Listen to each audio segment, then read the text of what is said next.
एक कमरे में 3 लोग मौजूद हैं, जिनमें से एक व्यक्ति मृत पड़ा हुआ है और 2 लोग निर्वस्त्र होकर एक दूसरे के साथ संबंध बना रहे हैं। और संबंध बनाते बनाते एक अजीब गरीब सी बातें कर रहे हैं। जो महिला है वो जोर जोर से चिल्ला चिल्ला कर कह रही है, अब रोक के दिखा अगर हिम्मत है तो, अब टोक के दिखा हिम्मत है तो, और अब हमें अलग करके दिखा हिम्मत है तो। और जो दूसरा व्यक्ति है जो जीवित है उसके साथ संबंध बना रहा है, वो कह रहा, उससे कह रही है, जो तुम कर सकते हो मेरे साथ वो सब कुछ करो, इसी की आंखों के सामने करो, इसी के सामने करो, मैं भी देखती हूँ ये हमें आखिर रोकता कैसे है। और जोर जोर से सिर्फ एक ही रट लगाए जा रही है कि बहुत रोक रहे थे, बहुत टोक रहे थे, आज तुम्हारे सामने मैं किसी और के साथ रिश्ता बना रही हूँ, संबंध बना रही हूँ, तुम्हारा कमरा है, तुम्हारा बेड है, तुम्हारा बिस्तर है, मगर तुम्हारे सामने ही पति कोई और है। ये सब वो जोर जोर से कहती जा रही है। हैवानियत की हद इतनी हो जाती है कि वो भूल जाती है कि बगल में लेटा हुआ व्यक्ति जीवित नहीं है, वो मर चुका है। सुनने में ये कहानी आपको बहुत अजीब लग रही होगी, लग रहा होगा शायद कोई फिल्मी कहानी है, या फिर लग रहा होगा ये महिला शायद मानसिक रूप से बीमार है, लेकिन नहीं, ऐसा कुछ नहीं होता। हाँ, ये कहा जा सकता है कि हवस रूपी जो एक बीमारी है वो उस महिला के ऊपर हावी हो गई है। उसके बाद वो महिला सब कुछ भूल गई है, रिश्ते भूल गई है, मान मर्यादा भूल गई है, और संबंधों को भी भूल गई है कि आखिर वो कर क्या रही है। नमस्कार, मैं ज्योति गौड़, और आज की जो सच्ची कहानी मैं आपको सुनाने जा रही हूँ, ये सच्ची कहानी है मध्य प्रदेश के राजगढ़ की। दरअसल 22 जनवरी 2022 की सुबह में एक महिला, जो उसका ससुराल है और जहां वो रहती है उससे 100 मीटर की दूरी पर उसका ससुराल है, यानी सास ससुर वहां पर उनके बच्चों के साथ रहा करते थे। 2 बच्चे हैं जो दादा दादी के पास रहते हैं, और महिला अपने पति के साथ इस घर में रहती है। ये महिला, इसका नाम है ज्योति मीणा। ज्योति मीणा सुबह सुबह बदहवास हालत में अपने ससुर के घर का दरवाजा बजाती है, और दरवाजा बजाते हुए रोती चिल्लाती है और कहती है कि पिताजी जितना जल्दी हो सके मेरे साथ मेरे घर चलो। वो कहता है कि बिटिया क्या हुआ? वो कहती है कि मैं कुछ नहीं बता सकती, आप मेरे साथ चले और चलकर देखें क्या अनर्थ हो गया। जो दादाजी हैं इनका नाम है मदन लाल मीणा। ये वहां से तुरंत जाते हैं और जाकर देखते हैं तो क्या देखते हैं कि जो उनका बेटा है राम दिनेश मीणा, राम दिनेश मीणा के सर से बहुत तेजी से खून बह रहा है और वो बिस्तर पर अचेत पड़ा हुआ है, यानी मृत अवस्था में पड़ा हुआ है।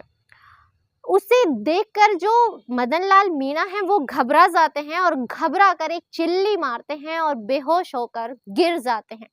उनके बेहोश होकर गिरने के बाद जो ज्योति मीणा है वो जोर जोर से रोती चीखती हैं। एक तरफ ससुर पड़ गए हैं और एक तरफ पति की लाश पड़ी हुई है। वो घबरा जाती है, जोर जोर से रोना चिल्लाना शुरू कर देती है। आसपास के लोग वहां पर इकट्ठा हो जाते हैं। इकट्ठा होकर क्या देखते हैं कि बेड पर राम दिनेश मीणा की लाश पड़ी हुई है, खून से लथपथ। वहीं नीचे जमीन में मदन लाल मीणा बेहोश पड़े हुए हैं। अब जो मदन लाल मीणा है उनके ऊपर पानी वानी छिड़क के उन्हें होश में लाया जाता है, और उन्हीं में से एक व्यक्ति पुलिस वालों को फोन कर देता है। तुरंत से पुलिस मौके पर पहुंचती है और लाश को कब्जे में लेकर पोस्टमार्टम के लिए भेज दिया जाता है। लाश को भेज दिया जाता है। अब मदन लाल मीणा से पूछताछ शुरू की जाती है कि जो राम दिनेश मीणा है उनके बारे में कुछ बताइए। वो बताते हैं कि राम दिनेश मीणा एक परचूनी की दुकान करते हैं। वो एक साधारण सा व्यक्ति है, बहुत ही अच्छे स्वभाव का है, मिलनसार व्यक्ति है, लोगों से उसकी बहुत ज्यादा बनती है। इसके अलावा उसकी पत्नी है ज्योति मीणा, उसके बारे में भी बताते हैं कि बहुत ही संस्कारी परिवार की है, बहुत ही अच्छी घरेलू बीवी है, पति का बहुत ख्याल रखती है, सास ससुर का बहुत ख्याल रखती है, बच्चों को भी बेहद प्यार करती है। इसके साथ ही गांव वाले भी कहते हैं कि हाँ, वाकई में इनका भरा पूरा परिवार है। राम दिनेश मीणा और ज्योति मीणा भी बहुत ही अच्छे इंसान हैं, पत्नी भी बहुत ही ज़्यादा संस्कारी है, एक अच्छे घर की है, खानदानी लड़की है। इनकी पूछा जाता है क्या राम दिनेश मीणा की किसी से दुश्मनी थी, तो वो कहते हैं कि नहीं, ये व्यक्ति बहुत ही मिलनसार व्यक्ति हैं, सबसे अच्छे से बातचीत करते हैं, एक मामूली सी छोटी सी दुकान चलाते हैं, वो भी बहुत अच्छी चलती है। इसके अलावा कुछ भी समझ नहीं आता।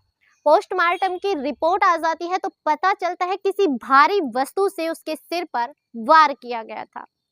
अब बारी आती है पूछताछ करने की, क्योंकि उस वक्त घर में सिर्फ 2 ही लोग मौजूद थे, राम दिनेश मीणा और ज्योति मीणा।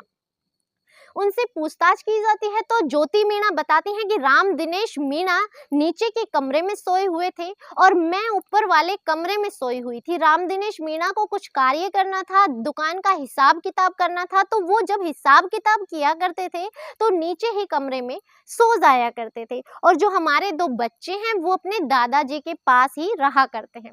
दादाजी भी इस बात की पुष्टि करते हैं, वो कहते हैं कि हाँ, ये अक्सर होता रहता है। अब बात थी कि बड़ी संदेहजनक है कि एक ही घर में मौत हो गई। ज्योति मीणा से पूछा जाता है क्या आपको इस कत्ल के बारे में कुछ नहीं पता? वो कहती है कि नहीं, मैं सोई हुई थी, मेरी सुबह जल्दी जागने की आदत है और जब मैं जागी तो मैं जैसे ही निकली तो कमरे से खून बहकर बाहर आ रहा था और मैंने जैसे ही देखा मैं घबरा गई, मुझे कुछ समझ नहीं आया, इसलिए मैं अपने ससुर जी के पास गई। पुलिस वालों को थोड़ा सा कुछ खटक जाता है कि एक ही घर में एक व्यक्ति की मौत हो जाती है और पत्नी को कुछ पता भी नहीं चलता। अड़ोसी पड़ोसियों से पूछा जाता है तो अड़ोसी पड़ोसी भी इस बात की पुष्टि करते हैं कि शायद जो शक आप कर रहे हैं वो गलत है। ज्योति मीणा वाकई में एक अच्छी महिला है, बड़ी ही संस्कारी है, अपने पति से बहुत प्रेम करती है, ससुराल वालों का भी बड़ा आदर सत्कार करती है। अब पुलिस वालों के लिए ये एक कड़ी चुनौती थी कि आखिर कातिल था कौन और कत्ल की वजह उसके पास क्या थी। अब घर की तलाशी ली जाती है। ज्योति मीणा कहती हैं कि हाँ, आप आराम से घर की तलाशी ले सकते हैं। घर की पूरी तलाशी ली जाती है लेकिन कुछ नहीं मिलता, लेकिन बेड के नीचे से एक मोबाइल मिलता है जिसकी स्क्रीन पूरी तरह से टूटी हुई थी। पूछा जाता है ज्योति मीणा से कि आखिर ये मोबाइल किसका है, तो वो कहती है कि ये पुराना मोबाइल है और पता नहीं कब का पड़ा है, मुझे इसके बारे में कोई जानकारी नहीं है। मोबाइल को जब्त कर लिया जाता है, उससे मोबाइल मैकेनिक के पास दिया जाता है, उसकी सीडीआर निकलवाई जाती है, कोशिश की जाती है कि उसे रिपेयर किया जा सके।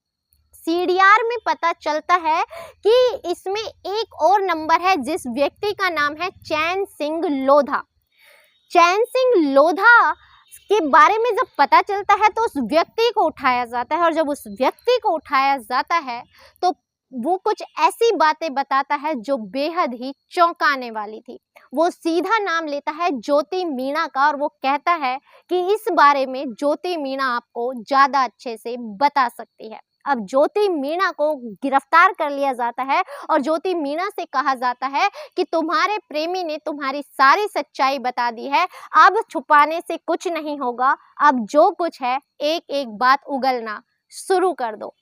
अब ज्योति मीणा बताना शुरू करती हैं कि जो उसके पति हैं राम दिनेश मीणा, ये एक परचूनी की दुकान चलाया करते थे।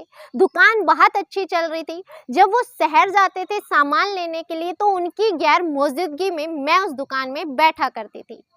यहाँ पर ही जो ये चैन सिंह लोधा है ये आया करते थे और ये मुझसे सामान लिया करते थे। हम दोनों की बातचीत होती थी और हम दोनों की दोस्ती कब प्यार में बदल गई ये हमें पता ही नहीं चला।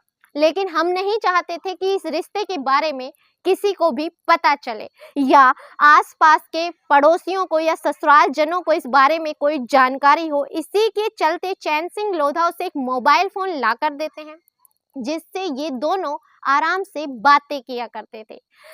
जब राम दिनेश मीणा नहीं होते थे, दुकान पर होते थे, तब ये फ़ोन कॉल पर बातें किया करते थे और उसकी गैर मौजूदगी में ये एक दूसरे से मिला भी करते थे और एक दूसरे के साथ संबंध भी बनाया करते थे। समय ऐसे ही चल रहा था, लेकिन एक रात राम दिनेश मीणा ज्योति मीणा को फ़ोन पर बात करते हुए देख लेते हैं। वो उससे पूछता है कि मैंने तो आज तक तुम्हें फ़ोन दिलाया नहीं, आखिरकार तुम्हारे पास फ़ोन कैसे आया? वो बात करते हैं तो उन्हें सामने से एक पुरुष की आवाज़ आती है। वो उस फ़ोन को तोड़ देता है। जब वो फ़ोन फेंकता है तो वो फ़ोन इतनी तेज़ी से गिराता है कि फ़ोन का ज्योति मीणा को पता ही नहीं चलता कि वो किस अलमारी में गिरा, किस जगह जाकर गिर गया। वो उसे ढूँढने की बहुत कोशिश करती है, लेकिन वो फ़ोन उसे पाता नहीं है। अब दिन ऐसे ही बीतने लगते हैं। इसी बीच चैन सिंह मीणा उसे एक और मोबाइल दिला देता है। अब उससे उसकी बातचीत हो रही होती है, लेकिन जो राम दिनेश मीणा है उसके मन में अब शक आ चुका था। पति पत्नी का रिश्ता पहले जैसा नहीं रहा। दोनों में टकराव होने लगे, बात बात पर लड़ाइयाँ होने लगी। अब वो बात बात पर उसे ताना देने लगा, उसे कहने लगा कि तुम मेरे लायक नहीं हो। ऐसे ही चलता रहा। अब उसे दुकान पर नहीं जाने दिया जाता था, घर से बाहर नहीं निकलने दिया जाता था, उसके ऊपर पाबंदियां लगा दी गई। तभी वो अपने प्रेमी के साथ मिलकर कहती है कि हमें इसे रास्ते से हटाना होगा, और ये रास्ते से हट गया तभी मेरे जीवन को सुकून मिलेगा, मैं चैन से तुम्हारे साथ अपना जीवन यापन कर सकूंगी। तभी 21 जनवरी 2022 की रात को वो अपने प्रेमी चैन सिंह लोधा को फ़ोन करती है और घर बुलाती है, और वो एक बड़े ही भारी वस्तु से उसके सर में एक ही वार करता है और एक ही वार में राम सिंह मीणा ढेर हो जाते हैं, राम दिनेश मीणा ढेर हो जाते हैं और उसको बेड पर लिटाया जाता है। और उसी के सामने वो अपने प्रेमी के साथ संबंध बनाती है, और संबंध बनाते बनाते सिर्फ एक ही लाइन बोल रही थी, अब रोक के दिखाओ हिम्मत है तो, अब टोक के दिखाओ हिम्मत है तो। एक तरह से वो पागलपन में आ गई थी, एक तरह से उसके अंदर जुनून था। वो सिर्फ ये दिखाना चाह रही थी कि हम तुम्हारी मौजूदगी में भी सब कुछ कर सकते हैं। जब पुलिस वालों को ये बात पता चलती है, ससुर को ये बात पता चलती है और गांव वालों को ये बात पता चलती है, तो वो यकीन नहीं करते, लेकिन उन्हें सबूत दिखाए जाते हैं, उनके सामने सबूत पेश किए जाते हैं। तब जाकर ससुराल वाले और गांव वाले यकीन कर पाते हैं कि एक औरत का चेहरा ऐसा भी हो सकता है जिस पर वो मुखौटा लगाकर बैठी हुई होती है। इस घटनाक्रम को सुनाने का उद्देश्य आपको दुखी करना, परेशान करना है, आपकी भावनाओं को ठेस पहुंचाना नहीं है, बल्कि आपको सचेत करना है, जागृत करना है कि आज के वक्त में पता नहीं क्या हो गया है।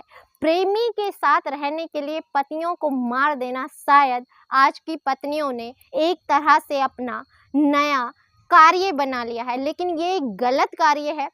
आप प्रेमी के साथ रहें, लेकिन अच्छे से उससे अलग हो जाएं और अपना जीवन भी सुखी से जिएं और उस पति को भी आखिरकार जिंदगी जीने दें। इसी के साथ इजाज़त दीजिए, मिलते हैं अगली किसी सच्ची कहानी के साथ। तब तक अपना ख्याल रखें, स्वस्थ रहें, सतर्क रहें। जय हिंद, जय भारत।